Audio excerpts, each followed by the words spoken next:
မင်းကလေးတယောက်ရှိခဲ့တယ်သူမရဲ့အသားအရည်ကမှောင်နေလို့လူတွေကအမြဲတမ်းရေမောကြပြီးသူမရဲ့စိတ်ထဲမှာနာကျင်မှုနဲ့မိမိကိုယ်ကိုမကြိုက်သဘောထားမှုတွေပြည့်နေခဲ့တယ်တနေ့မှာသူမဟာမီဒူဆာကိုရှာဖွေသွားခဲ့တယ်သူမရဲ့ဆန္ဒကရိုရှင်နဲ့လှပချင်တာပဲဖြစ်တယ်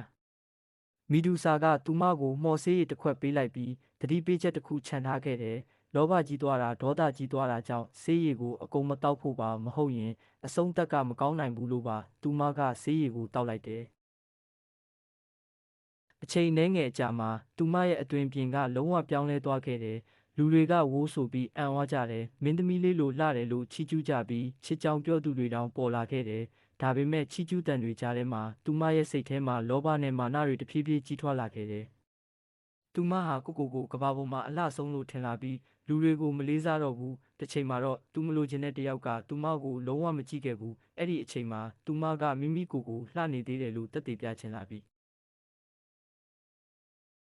မေဒူဆာရဲ့သတိပေးချက်ကိုမေ့လျော့သွားခဲ့တယ်ပြီးတော့ဆေးရည်ကိုအကုန်တောက်လိုက်တယ်အဲ့ဒီဆုံးဖြတ်ချက်ကသူမရဲ့အဆုံးသက်ကိုဆုံးဖြတ်လိုက်တာပါပဲလောဘနဲ့ဒေါသတွေကိုထိန်းချုပ်နိုင်မဲ့သူမဟုတ်ရင်အလှပဆိုတာပါကျိန်းစာတစ်ခုဖြစ်သွားနိုင်တယ်